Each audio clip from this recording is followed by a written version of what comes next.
6টা দোয়া এবং জিকির আছে, যেই দোয়া জিকিরগুলো কোরআন হাদিসে বর্ণিত সকল দোয়া জিকিরের খোলাসা, সারমর্ম এবং নির্যাস। এই 6টাকে যদি কোনো মুসলমান নিয়মিত আঁকড়ে ধরে, তাহলে কোরআন এবং হাদিসের যত দোয়া এবং জিকির আছে কেমন যেন তার নির্যাসটা নিয়মিত সে আমল করলো। বলবো সেগুলা। এই 6টা দোয়া এবং জিকিরের মধ্যে সর্বপ্রথম হলো নবী করিম সাল্লাল্লাহু আলাইহি সাল্লামের প্রতি দুরূদ প্রেরণ করা। নবীজি সাল্লাল্লাহু আলাইহি সাল্লামের প্রতি দুরূদ প্রেরণ করার আমল এরকম আমল, আপনি যদি সারা দিনে শুধুমাত্র নবীজির প্রতি দুরূদ প্রেরণ করার আমলটাই জিকির হিসাবে সবচেয়ে বেশি করেন, দোয়া হিসাবে যদি এটাই আপনি সারাদিন করতে থাকেন, তো আপনার জন্য যথেষ্ট হবে। আল্লাহর কাছে আর কিছু না চাইলেও চলবে, আর কিছু না চাইলেও চলবে। দুরূদ মানে হলো নবীজির জন্য দোয়া করা। ভাই, আল্লাহ তার হাবিবকে রহম করবেন, আপনার আমার দোয়ার দিকে আল্লাহর তাকানোর কোনো ঠেকা আছে? নবীজি কি আমাদের দোয়ার কোনো মুখাপেক্ষী? কিন্তু আমরা তার জন্য দোয়া করলে ওই চান্সে আল্লাহ তাআলা আমাদের প্রতি অনুগ্রহ করবেন। একবার না, আপনি নবীজির প্রতি একবার রহমতের দোয়া করবেন, একবার দুরূদ পাঠ করবেন। মান সাল্লা আলাইয়া মাররাতান সাল্লাল্লাহু আলাইহি আশারা। নবীজি সাল্লাল্লাহু আলাইহি সাল্লাম বলেছেন, একবার আমার জন্য তোমরা দোয়া করলে, আমার প্রতি দুরূদ পাঠ করলে, আল্লাহ তাআলা তোমাদের জীবনে 10 বার 10 জায়গায় 10 টাইমস তোমাদের উপর আল্লাহ তাআলা অনুগ্রহ করবেন। আপনি টেরও পাবেন না কত জায়গায় আল্লাহ অনুগ্রহ করেছেন। আল্লাহ বাঁচাই দিয়েছেন, একটুর জন্য শেষ হয়ে যান নাই। ওই যে দুরূদ পড়ছেন, আল্লাহ তাআলা রক্ষা করছে, আপনি খবরও নাই। আল্লাহ তাআলা আপনার প্রতি বিশাল একটা দান করছে, আপনি লক্ষ্যও করেন নাই। ওই যে দুরূদ পড়ছেন একবার, 10 বার রহমত হবে। এভাবে যত দুরূদ পড়বে সে তত রহমত এবং অনুগ্রহ পাবে। এক সাহাবী বলেছেন, ইয়া রাসূলুল্লাহ, আমি আমার দোয়ার কত অংশ আপনার জন্য রিজার্ভ রাখবো? আমি তো আল্লাহর কাছে অনেক কিছু চাইবো, অনেক কিছু নিবেদন করব, আপনার জন্য যেন আল্লাহ রহমত নাজিল করে, এটাই হলো দুরূদ। এই দুরূদটা আমি কি পরিমাণ রাখবো? 4 ভাগের 1 ভাগ, 3 ভাগের 1 ভাগ, অর্ধেক? এরপরে সাহাবী বলছেন, আসলে যদি সবগুলোই করি, উনি এক একটা পার্সেন্টেজ বলছেন, আর নবী করিম সাল্লাল্লাহু আলাইহি সাল্লাম বলছেন যে, তাকে বোঝাচ্ছেন যে আরো বেশি করতে পারলে ভালো হয়। তো সাহাবী বাড়াইতে বাড়াইতে শেষ পর্যন্ত বলেন যে, আমার দোয়া যদি সবগুলো আপনার জন্য করি, আমি যদি আর কোনো দোয়া না করি, শুধু আপনার জন্যই দোয়া করি, নবী করিম সাল্লাল্লাহু আলাইহি সাল্লাম তাকে সুসংবাদ দিলেন যে, তাহলে তোমার আর কোনো সমস্যা থাকবে না, সব সমস্যা দূর হয়ে যাবে, তোমার কোনো পেরেশানি থাকবে না। ভাইরা আমার, দুরূদের আমল এমন একটা আমল যে আপনার জীবনে কোনো বিপদ, কোনো মুসিবত, কোনো পেরেশানি, কোনো সমস্যা দেখা দিয়েছে, আপনি যদি দুরূদ পড়তে থাকেন, কোনো কিছু মনে আসছে না, অনেক সময় ছাত্র জিজ্ঞেস করে, ভাই পরীক্ষার হলে পড়া ভুলে গেছি, কি করব? আমি কি? দুরূদ পড়া শুরু করেন। আরবদেরকে দেখা যায় কোনো কিছু ভুলে গেলে তারা বলে আল্লাহুম্মা সাল্লি আলা মুহাম্মদ, আল্লাহুম্মা সাল্লি আলা মুহাম্মদ, এটা শুরু করে তারা। কারণ নবী করিম সাল্লাল্লাহু আলাইহি সাল্লাম এর হাদিস থেকে স্পষ্টভাবে, একটি নয় বহু হাদিস থেকে প্রমাণিত, যে ব্যক্তি দুরূদটা নিয়মিত পাঠ করবে, সালাত আলা নবীটাকে যে ব্যক্তি আঁকড়ে ধরবে, সব সময় তার মুখ থেকে সালাত সালাত সালাম চলতে থাকে, এই ব্যক্তির সকল গুনাহ আল্লাহ মাফ করে দিবেন, সকল পেরেশানি আল্লাহ তাআলা মুক্ত করে দিবেন। ভাইরা আমার, দুরূদের আমলটা এত গুরুত্বপূর্ণ আমল, এটা আমরা করি এখন। অনেকে আছেন যে আনুষ্ঠানিকতা যখন থাকে দুরূদের, মিলাদের, তখন একটু সালাত আলা নবী যেভাবে করেন। আর বাকি অনেকে আছেন যেগুলো করারও কোনো খোঁজ খবর নাই। দুরূদ বেশি বেশি করে পাঠ করবো তো ইনশাআল্লাহ। সবচেয়ে শ্রেষ্ঠ দুরূদ, সবচেয়ে উত্তম দুরূদ হলো দুরূদ ইব্রাহিম, যেটা নামাজে পড়েন। আর সবচেয়ে সংক্ষিপ্ত দুরূদ হলো সাল্লাল্লাহু আলাইহি ওয়াসাল্লাম। এছাড়া নবীজির প্রতি দোয়ামূলক যে কোনো দুরূদই আল্লাহর কাছে গ্রহণযোগ্য হতে পারে, যদি দুরূদের অর্থের মধ্যে, কথামালার মধ্যে খারাপ কিছু না থাকে। দুরূদের নামে অনেকগুলো দুরূদ প্রচলিত আছে বিভিন্ন বই পুস্তকে, অমুক দুরূদ পড়লে অমুক এত নেকি হয়, বা অমুক দুরূদ পড়লে এতবার পড়লে ওই বিপদ দূর হয়। এগুলো কোনো হাদিস নির্দেশিত না, এগুলো হয়তো কারোর তাজরিবা, অভিজ্ঞতা নির্ভর। কিন্তু হাদিস নির্দেশিত দুরূদ হলো দুরূদ ইব্রাহিম, আর সবচেয়ে সংক্ষিপ্ত দুরূদ হলো সাল্লাল্লাহু আলাইহি সাল্লাম। অর্থের ভিতরে যদি খারাপ কিছু, শিরকের কিছু না থাকে, নবীকে আবার আল্লাহর পর্যায়ে পৌঁছানোর মতো গোমরাহি যদি না থাকে দুরূদের অর্থের মধ্যে, তাহলে যে কোনো দুরূদই আপনি আল্লাহর কাছে পেশ করতে পারেন। তাহলে 6টা দোয়া হলো কোরআন হাদিসের শত শত সহস্র দোয়ার নির্যাস এবং খোলাসা। তার 1 নম্বর হলো দুরূদের আমল। করব না বেশি বেশি ইনশাআল্লাহ? আমার জীবনে বহুবার এমন হয়েছে, বহুবার এমন এমন বিপদ যে দেয়ালে পিঠ ঠেকে গেছে, এখান থেকে উদ্ধারের কোনো পথ আর চোখের সামনে দেখা যাচ্ছে না। আমি এই আমলটি, এর পাশাপাশি ইস্তেগফারের আমল যেটা দ্বিতীয় নম্বরে বলবো আমি, এই দুটি আমল কন্টিনিউয়াসলি করে গেছে, হরদম প্রতি নিঃশ্বাসে নিঃশ্বাসে, বাস টয়লেটের টাইম বাদে বাকি ফুল টাইম এটা দুরূদ এবং ইস্তেগফার অব্যাহত রাখছি। আল্লাহ তাআলা এমন ভাবে অলৌকিক ভাবে উদ্ধার করেছেন যে আমার কল্পনায়ও আসে না যে এখান থেকে এভাবে হেল্প হতে পারে। ভাইরা আমার অভিজ্ঞতার 2 পয়সার কোনো মূল্য নাই। আমার অভিজ্ঞতা কি আসলো না আসলো এটাতে কিছু আসা যায় নাই। রহমতুল লিল আলামিন আল্লাহর রাসূল আল্লাহর নবী ওয়াদা করেছেন যে আপনার পেরেশানি দূর হবেই হবে ইনশাআল্লাহ। অতএব দুরূদের আমল বেশি বেশি করব না ইনশাআল্লাহ। নাম্বার 2, ইস্তেগফার। ইস্তেগফার ইস্তেগফার এটাও বেশি বেশি করতে হবে, দুরূদও বেশি বেশি করতে হবে। দুরূদের ব্যাপারে নবী করিম সাল্লাল্লাহু আলাইহি সাল্লাম এক হাদিসে বলেছেন, আকসিরু আলাইয়া মিনাস সালাতি মিন ইয়াউমিল জুমআতি ওয়া লাইলাতিল জুমআহ। জুমার রাতে আর জুমার দিনে, অর্থাৎ বৃহস্পতিবার দিবাগত রাত আর জুমার দিন শুক্রবার, এই সময়গুলোতে তোমরা আমার প্রতি বেশি বেশি দুরূদ পাঠ করো। এই যে নবীজি বলছেন বেশি বেশি পাঠ করো, তাহলে দুরূদটা বেশি বেশি পাঠ করতে হবে। ঠিক একইভাবে 2 নম্বর যেটা, দ্বিতীয় আমল যেটা ইস্তেগফার, এটাও বেশি বেশি করতে হবে। কারণ ইস্তেগফার সম্পর্কে কোন হাদিসের ভাষ্যের মধ্যে মান লাজিমাল ইস্তেগফার ভাষ্য এসেছে, অর্থাৎ যে ব্যক্তি ইস্তেগফারকে আঁকড়ে ধরবে, এটাকে কন্টিনিউয়াসলি করবে, ইস্তেগফার কখনো ছাড়বে না, সবসময় তার মধ্যে ইস্তেগফার অব্যাহত থাকবে, ওই ব্যক্তিকে আল্লাহ রাব্বুল আলামিন বিভিন্ন পেরেশানি থেকে সারপ্রাইজড হওয়ার মতো এমন এমন পথ বের করে দিবে যে সে চিন্তাও করে নাই। তার পেরেশানি থেকে মুক্তির পথ আল্লাহ তাআলা দেখায় দিবেন। ইস্তেগফার কিভাবে করবেন ভাই? ইস্তেগফার এমন একটা আমল, এটা ছাড়া তো আমাদের উপায় নাই ভাই। ইস্তেগফার আমাদের দুনিয়ার পেরেশানি দূর করবে, আখিরাতের পেরেশানি দূর করবে। দুনিয়ার পেরেশানি আমাদের বিপদ আপদ মুসিবত, এগুলো রিজিকের অনটন অভাব এগুলা, আর আখিরাতের পেরেশানি হলো আমাদের পাপ গুনাহ এগুলা। কোরআনে কারিমে আল্লাহ রাব্বুল আলামিন সূরা নূহের মধ্যে আল্লাহ নবী নূহ আলাইহিস সালাম তার সম্পর্কে বলছেন, ফাকুলতুস্তাগফিরু রাব্বাকুম ইন্নাহু কানা গাফফারা ইউরসিলিস সামাআ আলাইকুম মিদরারা ওয়া ইউমদিদুকুম বিআমওয়ালিন ওয়া বানিন ওয়া ইয়াজআল লাকুম জান্নাতিন ওয়া ইয়াজআল লাকুম আনহারা। তিনি বলেন, আমি বলেছি আমার জাতিকে তোমরা ইস্তেগফার কাছে ইস্তেগফারটা করতে থাকো। রুটি রুজি নাই, চাকরি নাই, ইনকাম নাই, ব্যবসা খারাপ যাচ্ছে, পেরেশানি হচ্ছে, ইস্তেগফার ধরো, কি হবে? ইন্নাহু কানা গাফফারা। যদি ইস্তেগফার করো, 1 নম্বর লাভ হলো আল্লাহ মাফ করে দিবেন গুনাহ। ইউরসিলিস সামাআ আলাইকুম মিদরারা, যাতে ফসল ভালো হয়, রিজিক ভালো হয়, সেই ব্যবস্থা আল্লাহ করবেন। ওয়া ইউমদিদুকুম বিআমওয়ালিন ওয়া বানিন, ছেলে মেয়ে হয় না অথবা ভালো ছেলে মেয়ে নাই, আল্লাহ তাআলা নেক সন্তান দিয়ে তোমাকে শক্তিশালী করবেন, সম্পদ দিয়ে শক্তিশালী করবেন। ওয়া ইয়াজআল লাকুম জান্নাতিন ওয়া ইয়াজআল লাকুম আনহারা, আল্লাহ তাআলা প্রসবন দিবেন, ফসল দিবেন, বরকত দিবেন রুজিতে। কিসের মাধ্যমে? ইস্তেগফার। কিসের মাধ্যমে ভাই? ইস্তেগফার। আহা, ইস্তেগফারের আমল আমাদের দেশে মানুষ আমরা জানি না ভাই। এটাও আরবদেরকে আমি দেখেছি সারাক্ষণ তারা অবসর সময়গুলোতে ইস্তেগফার করতে থাকে, আস্তাগফিরুল্লাহ ওয়া আতুবু ইলাইহি, আস্তাগফিরুল্লাহ আস্তাগফিরুল্লাহ। মানে কি?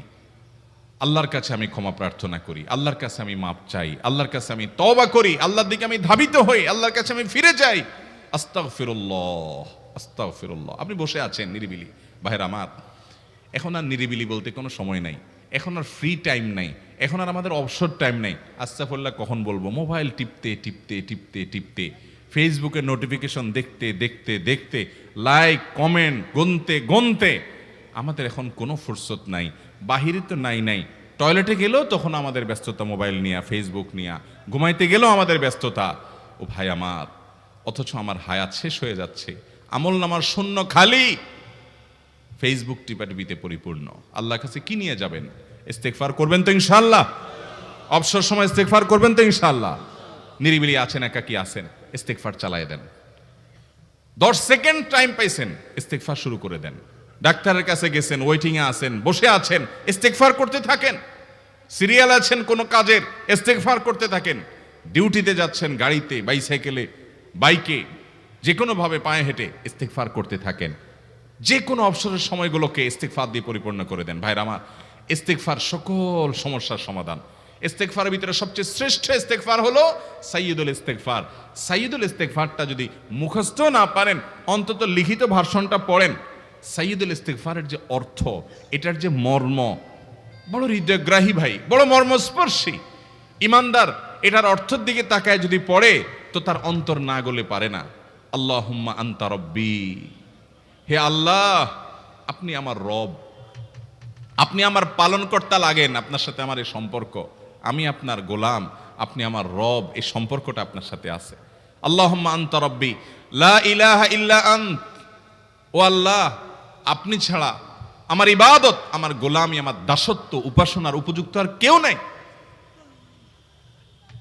আল্লাহুম্মা আনতা রব্বি লা ইলাহা ইল্লা আন্ত খালাকতানি, আপনি আমাকে সৃষ্টি করেছেন। ওয়া আনা আবদুক, আল্লাহ আমি আপনার গোলাম। দেখেন কিভাবে আল্লাহর সাথে সম্পর্কটার কথা বলা হচ্ছে মুহাব্বতের সাথে। খালাকতানি ওয়া আনা আবদুক, আল্লাহ আপনি আমাকে সৃষ্টি করেছেন আর আমি আপনার গোলাম। ওয়া আনা আলা আহদিকা ওয়া ওয়া'দিকা মাস্তাতা'তু, আল্লাহ আপনার সাথে যে অঙ্গীকার করেছিলাম, আলাস্তু বিরব্বিকুম, আপনি জিজ্ঞেস করেছেন। আলমে আরওয়াহাতে আমরা বলেছি বালা, হ্যাঁ আপনি আমার রব।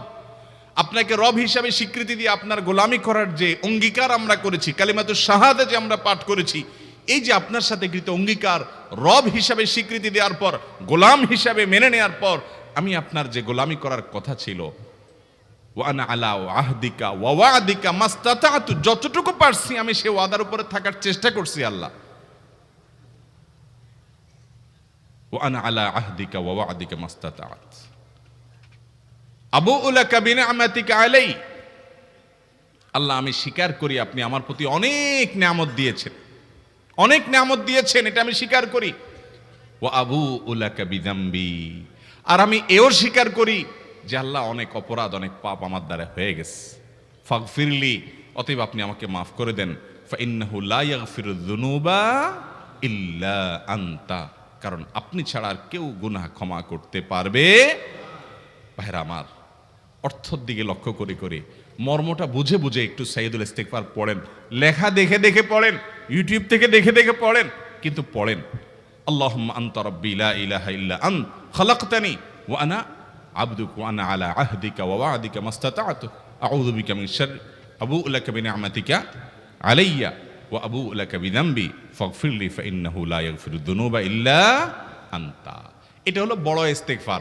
এত বড় ইস্তিগফার পড়তে পারেন না, কোনো পেরেশানি নাই, কোনো অসুবিধা নাই। সবচেয়ে ছোট ইস্তিগফার হলো আস্তাগফিরুল্লাহ, আস্তাগফিরুল্লাহ, আস্তাগফিরুল্লাহ। আল্লাহ আপনার কাছে ক্ষমা চাই, কত ভুল হয়ে যায়, কত অন্যায় হয়ে যায়। ভাইরা আমার, এটা হলো রিমুভার। ভুল করে কিছু লিখছেন, রিমুভ করে ফেলছেন, শেষ হয়ে গেছে। আপনি ঘন ঘন ইস্তিগফার পড়তে থাকেন, অগণিত ভুল হয়, অগণিত ত্রুটি হয়, বারবার ইস্তিগফার এগুলোকে সবগুলোকে শেষ করে দেয়। ভাইরা আমার, নিরাপত্তা এনে দেয়। আল্লাহ কোরআনে কারিমে বলেছেন যে আপনার রব আপনার কওমের প্রতি আযাব নাজিল করবেন না যদি আপনি থাকেন। আর যদি তারা ইস্তিগফারে রত রাখে, তাহলে গণ আযাব আল্লাহর পক্ষ থেকে আসবে। অতএব ভাইরা আমার, ইস্তিগফার বেশি বেশি করতে হবে। 6টা আমল, 6টা জিকির, দোয়া হলো শত শত হাজার দোয়া এবং জিকিরের সান্নিধ্যাসের। দ্বিতীয়টা হলো ইস্তিগফার। চেষ্টা করবো না ইনশাআল্লাহ ইস্তিগফার করার, চলতে ফিরতে আস্তাগফিরুল্লাহ ওয়া আতুবু ইলাইহি, অথবা শুধু আস্তাগফিরুল্লাহ। আরেকটা ইস্তিগফার হাদিসে বর্ণিত, আস্তাগফিরুল্লাহাল্লাযী লা ইলাহা ইল্লা হুয়াল হাইয়ুল কাইয়্যুম ওয়া আতুবু ইলাইহি ওয়া লা হাওলা ওয়া লা কুওয়াতা ইল্লা বিল্লাহ। এটাও ইস্তিগফার। তাহলে একটা বড় ইস্তিগফার, একটা মিডিয়াম, একটা ছোট, যার যেটা সুবিধা হয় এটা পড়েন। বড়টা হলো সাইয়্যিদুল ইস্তিগফার, সবচেয়ে শ্রেষ্ঠ ইস্তিগফার যেটা হাদিসে বর্ণিত হয়েছে। সাইয়্যিদুল ইস্তিগফার নবীজি সকাল সন্ধ্যা পাঠ করতেন, বিভিন্ন সময় পাঠ করতেন, রাতে পাঠ করার কথা বলতেন। সাইয়্যিদুল ইস্তিগফার পাঠ করলে আল্লাহ রাব্বুল আলামিন ওই দিনে, ওই রাতে, ওই ব্যক্তি মারা গেলে তার সব গুনাহ খাতা মাফ করে তাকে জান্নাত দিবেন ইনশাআল্লাহ। অতএব ভাইরা আমার, সাইয়্যিদুল ইস্তিগফার সবচেয়ে বড়। আস্তাগফিরুল্লাহাল্লাযী লা ইলাহা ইল্লা হুয়াল হাইয়ুল কাইয়্যুম ওয়া আতুবু ইলাইহি ওয়া লা হাওলা ওয়া লা কুওয়াতা ইল্লা বিল্লাহ। এটা হলো মাঝারি ধরনের। আর সবচেয়ে ছোট ইস্তিগফার হলো আস্তাগফিরুল্লাহ ওয়া আতুবু ইলাইহি। তাহলে 6 আমলের কয়টা গেল? 2টা। প্রথমটা হলো দুরুদ আর দ্বিতীয়টা হলো ইস্তিগফার। নাম্বার 3, এটা আমাদের বেশিরভাগ মানুষ জীবনে হয়তো শুনেনও নাই, অনেকে হয়তো শুনছেন, আমল করা হয় না। খুব সীমিত সংখ্যক আল্লাহর বান্দার আমলের তৌফিক হয়। সেটা হলো ইয়া যাল জালালি ওয়াল ইকরাম। এটা একটা জিকির, আল্লাহ তাআলাকে ডাকা, আহ্বান করা, এটাই জিকির। ইয়া যাল জালালি ওয়াল ইকরাম। নবী করিম সাল্লাল্লাহু আলাইহি সাল্লাম বলেছেন, আলিজু বিয়া যাল জালালি ওয়াল ইকরাম। তোমরা ইয়া যাল জালালি ওয়াল ইকরাম এটাকে আঁকড়ে ধরো, এটাকে নিয়মিত করো, বেশি বেশি করে বলতে থাকো এটাকে সব সময় এটাকে মুদাওয়ামাতের সাথে কন্টিনিউয়াসলি এটা বলতে থাকো, ইয়া যাল জালালি ওয়াল ইকরাম। অনেক উলামায়ে কেরাম, মুহাদ্দিসিনে কেরাম ইয়া যাল জালালি ওয়াল ইকরাম কেন নবীজি এত বেশি বলতে বলেছেন, এটার মাধ্যমে আমাদের লাভটা কি, এর ব্যাখ্যা করতে গিয়ে বলেছেন ইয়া যাল জালাল মানে হলো হে মহান মহান বড়ত্বের অধিকারী, হে জালালের অধিকারী, হে জালাল, ওয়াল ইকরাম হে দানশীল। তাহলে প্রথম বাক্যে আল্লাহর বড়ত্বের কথা স্বীকৃতি দিয়ে প্রশংসা করা হয়, আর দ্বিতীয় বাক্যে হে দানশীল বলে আল্লাহ তাআলার কাছ থেকে চাওয়া হয় যে আপনি যেহেতু দানশীল এবং আপনি যদি মহান, অতএব আপনি আমাকে দান করেন। এটা ডাকলেই, আল্লাহকে এই বলে ডাকলেই চাওয়া হয়ে যায়। এই জন্য বেশি বেশি করে ইয়া যাল জালালি ওয়াল ইকরাম পড়তে হবে। অনেকে হয়তো নতুন শুনেছেন, আজকে থেকে শুরু করে দিবেন ইয়া যাল জালালি, সকাল বিকাল মনে থাকে না তো লিখে লিখে ওয়ালে টাঙ্গায়া দেন। বাসা বাড়িতে এমন জায়গায় লিখে রাখেন তাকাইলে নজরে পড়ে, কারণ মোবাইলে আমাদেরকে সবকিছু ভুলায় দেয়, দুনিয়ার ব্যস্ততা সব ভুলায় দেয়। এই জন্য বেশি বেশি ইয়া যাল জালালি ওয়াল ইকরাম পড়বো। 3টা হয়ে গেল। নাম্বার 4 নম্বর যে দোয়া এবং জিকির করতে নবী করিম সাল্লাল্লাহু আলাইহি সাল্লাম সব সময় আমাদেরকে উৎসাহ দিয়েছেন, অনুপ্রেরণা দিয়েছেন। এবং ইবনে সাদি রাহিমাহুল্লাহ তিনি 6টা নির্যাস দোয়া এবং জিকির যে বলেছেন, তার 4 নম্বর হলো লা হাওলা ওয়ালা কুওয়াতা ইল্লা বিল্লাহ। লা হাওলা ওয়ালা কুওয়াতা ইল্লা বিল্লাহ। লা হাওলা ওয়ালা কুওয়াতা ইল্লা বিল্লাহ, এটা হলো সারেন্ডার করা, আল্লাহর কাছে সারেন্ডার করা, আত্মসমর্পণ করা। মানে আল্লাহ ছাড়া কোনো ভালো কাজ করার ক্ষমতা কারণ নাই, করার তৌফিক দেওয়ার ক্ষমতা কারণ নাই, আর পাপ থেকে বাঁচানোরও ক্ষমতা কারণ নাই। এই জন্য আমি কেমন যেন আল্লাহর কাছে সারেন্ডার করছেন, লা হাওলা ওয়ালা কুওয়াতা ইল্লা বিল্লাহ। কোন অবস্থা, কোন সামর্থ্য, এগুলো কারোর কাছে নাই, শুধুমাত্র কার কাছে আছে? আল্লাহর কাছে আছে। এই অর্থ বুঝে আপনি লা হাওলা ওয়ালা কুওয়াতা ইল্লা বিল্লাহ বেশি বেশি পাঠ করবেন। নবী করিম সাল্লাল্লাহু আলাইহি সাল্লাম বলেছেন, তোমাদেরকে কি আমি জান্নাতের একটা ভান্ডারের খবর দিব, যেটা জান্নাতের ভান্ডার, সওয়াব টওয়াব না, সাধারণ অল্প স্বল্প সওয়াব না, পুরো জান্নাতের ভান্ডারের সন্ধান দিয়ে দিব। সাহাবায়ে কেরাম তো চাইতেনই সেটা। নবীজি সাল্লাল্লাহু আলাইহি সাল্লাম তখন বলেছেন যে লা হাওলা ওয়ালা কুওয়াতা ইল্লা বিল্লাহ, এটা হলো কানজুম মিন কুনুজিল জান্নাহ, জান্নাতের ভান্ডার সমূহের মধ্যে থেকে একটা বড় ভান্ডার হলো লা হাওলা ওয়ালা কুওয়াতা ইল্লা বিল্লাহ। অতএব এই আমলটাও বেশি বেশি করবেন। 4 নম্বর আমল হয়ে গেল। দুরুদের আমল 1, ইস্তিগফার আমল 2, ইয়া যাল জালালি ওয়াল ইকরাম 3, লা হাওলা ওয়ালা কুওয়াতা ইল্লা বিল্লাহ। কয়টা হলো? 4। 5 নম্বর আমল হলো দোয়া ইউনুস। দোয়া ইউনুস জানা আছে তো? লা ইলাহা ইল্লা আনতা সুবহানাকা ইন্নী কুনতু মিনাজ জালিমিন। ভাইরা আমার, অর্থের দিকে তাকায়া মাঝে মধ্যে মোবাইল টোবাইল সব ফালায় রেখে একটু আল্লাহর সাথে কথা বলবেন, আল্লাহর সাথে একটু কানেক্টেড হওয়ার চেষ্টা করবেন, আল্লাহর সাথে একটু সংযুক্ত হওয়ার চেষ্টা করবেন। ডিসকানেক্টেড তো পুরো লাইফটা কাটাই দিলেন, একটু কানেক্টেড হওয়ার চেষ্টা করেন। প্রতিদিন কিছু সময় বসে একটু জিকির করেন, চলতে ফিরতে একটু আল্লাহকে সময় দেন। আপনি উপকৃত হবেন, আপনার কল্ব জিন্দা হবে, আমল নামা সওয়াবে পরিপূর্ণ হবে। লা ইলাহা ইল্লা আনতা সুবহানাক ইন্নী কুনতু মিনাজ জালিমিন। অর্থের দিকে তাকান, কত মর্মস্পর্শী। লা ইলাহা ইল্লা আনতা, আল্লাহ আপনি ছাড়া কোনো সত্যিকারের মাহবুদ নাই, উপাস্য নাই। সুবহানাক, আপনি পবিত্র, আমি আপনার পবিত্রতা জ্ঞাপন করছি। ইন্নী কুনতু মিনাজ জালিমিন, তবে আমি সেসব মানুষদের অন্তর্ভুক্ত যারা নিজের প্রতি নিজে জুলুম করেছে, অবিচার করেছে, অন্যায় করে আমার নিজের পায়ে নিজে কুড়াল মেরেছি বহু। অতএব আপনি আমাদের প্রতি রহম করেন। এই দোয়া পাঠ করে আপনারা সবাই জানেন আল্লাহর একজন নবী, তিনি জীবনের সবচেয়ে কঠিন পরিস্থিতির মুখোমুখি হয়ে এমন বিপদে পড়েছেন যে বিপদ থেকে উদ্ধারের কোনো পথ ছিল না। দুনিয়াবী সকল সিস্টেম বলবে যে সমুদ্রে নিক্ষেপিত হয়ে বিশাল বড় সমুদ্রের প্রাণী মাছের পেটে চলে গেলে সে মানুষ আবার বাঁচে কিভাবে? মুহূর্তের ভিতরে তো মারা যাবে অক্সিজেনের অভাবে। এটাই দুনিয়ার সিস্টেম বলে। আল্লাহ তাআলা অলৌকিকভাবে, লৌকিক সিস্টেমের ঊর্ধ্বে রেখে আল্লাহ তাআলা তাকে এই বাক্য পাঠ করার কারণে এর মাধ্যমে আল্লাহ তাকে মুক্তি দান করেছেন। এবং আল্লাহ তাআলা এই ঘটনা কোরআনে উল্লেখ করার পর একটা সুসংবাদ বলছেন আমাদের সবার জন্য, বিরাট বড় আনন্দের সংবাদ। আল্লাহ বলেছেন, ওয়াকাযালিকা নুনজিল মুমিনিন।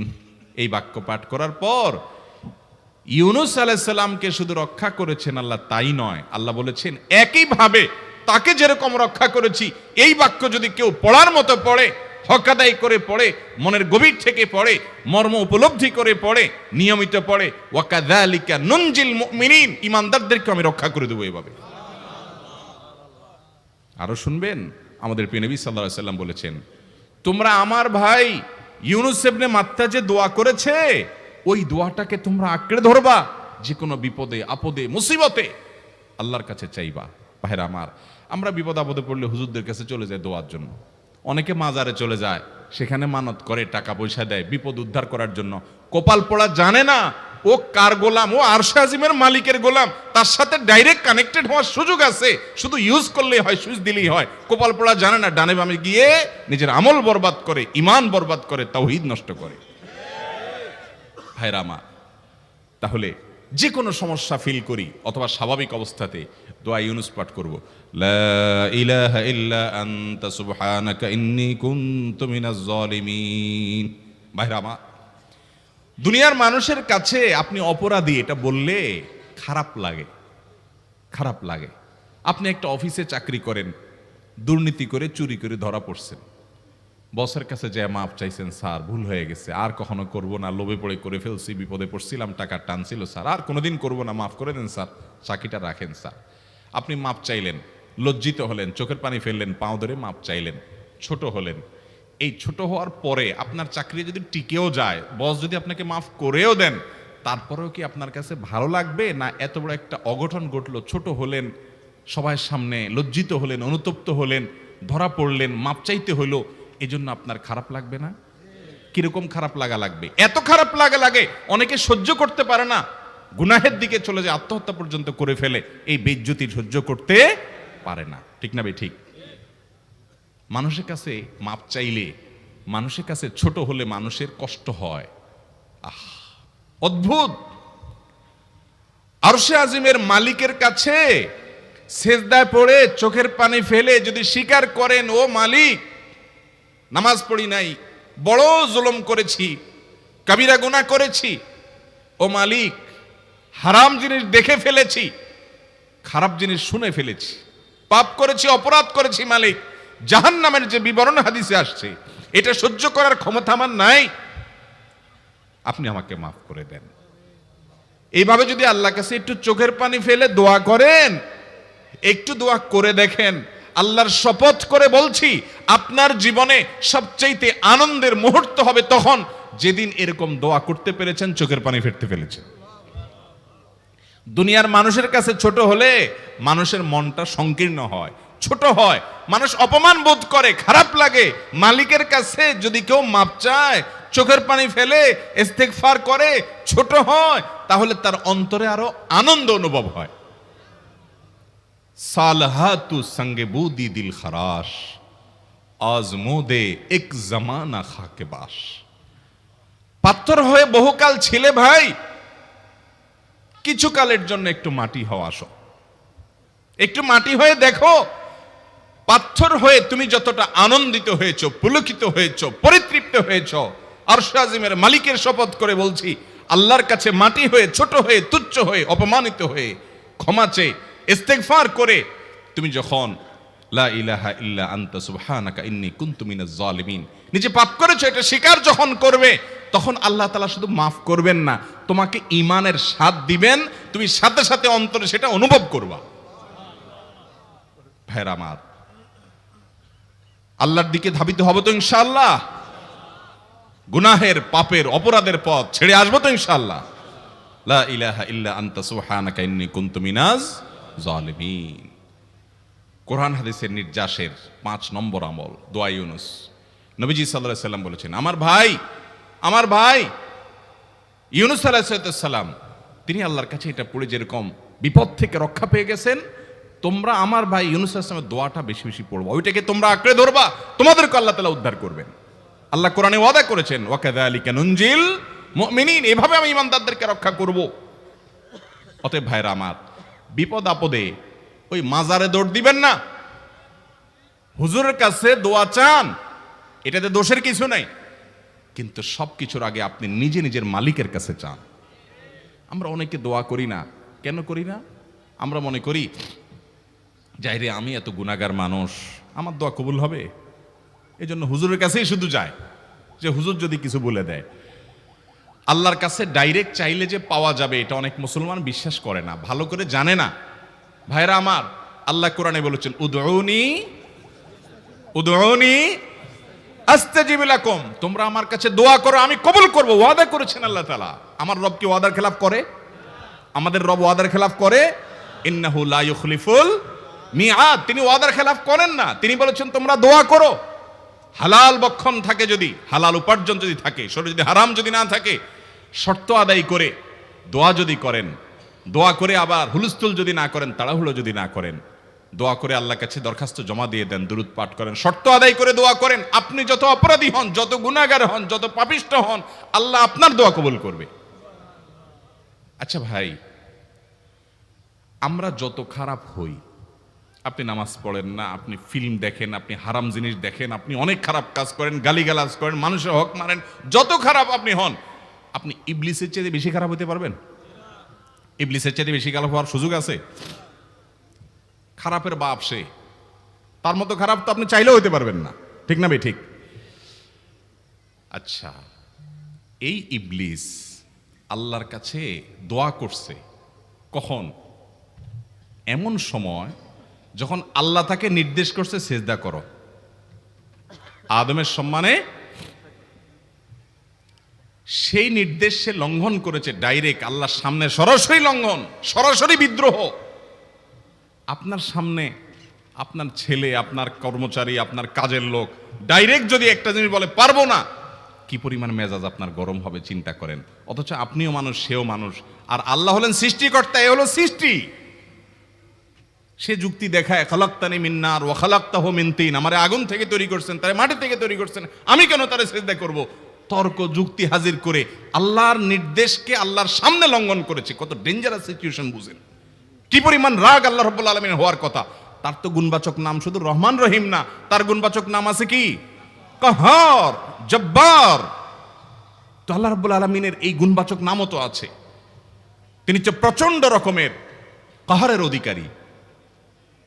তো আল্লাহর সামনে ডাইরেক্ট তার আদেশকে লঙ্ঘন করেছে, হঠকারিতা দেখিয়েছে, অহংকার করেছে, দম্ভ দেখিয়েছে, এত বড় বেয়াদবি করেছে। ওই টাইমে আল্লাহ তাআলা তো রাগ হওয়ার কথা। ওই রাগের সময়, ওই কঠিন সময় ইবলিস যখন আল্লাহ তাকে বললেন, যাও ফখরুজ মিনহা ফাইন্নাকা রাজিম, জান্নাত থেকে বের হও, তুমি বিতাড়িত, আল্লাহ রাগ হয়ে তাকে জান্নাত থেকে বের করে দিলেন। ভাইরা আমার, এই রকম সময় পর্যন্ত ইবলিস দোয়া করে বসছে। কি দোয়া করছে? রব্বি আনজিরনি ইলা ইয়াউমি ইউবআসুন, আল্লাহ আমাকে সুযোগ দেন, কিয়ামত পর্যন্ত হায়াতটা দেন আমারে, দোয়া করে বসছে। কিন্তু আল্লাহ তাআলা কি করছেন? আল্লাহ বলছেন, তো বড় সাহস তোর বেটা, মাত্র সিজদা করতে বলছেন করলি না, কমবখত, আবার দোয়া করস? আল্লাহ সেটা বলেন নাই। আল্লাহ কি করছেন? ইন্নাকা মিনাল মুনজারিন, যাও তোমাকে সুযোগ দেয়া হলো। সুবহানাল্লাহ। ইবলিস যদি আল্লাহর রাগ হওয়ার মতো সময়ে, ক্রোধ হওয়ার মতো সময়ে আল্লাহর সামনে আল্লাহর সরাসরি অবাধ্য হয়ে আল্লাহ তাকে বের করে দিচ্ছেন, বিতাড়িত শয়তানকে, ওই টাইমে যদি দোয়া করার পর ইবলিসের দোয়া কবুল হয়, ও মুসলমান, আপনি আল্লাহর গোলাম হিসাবে নিজেকে স্বীকার করেন, আপনি যত পাপিষ্ঠ হন না কেন, আপনার দোয়া কেন কবুল হবে না? আল্লাহর কাছে দোয়া করবো না ইনশাআল্লাহ? ইবলিসই আমাদেরকে বুঝায়, ফুসলায়, তুই কোন মুখে দোয়া করবি আল্লাহর কাছে?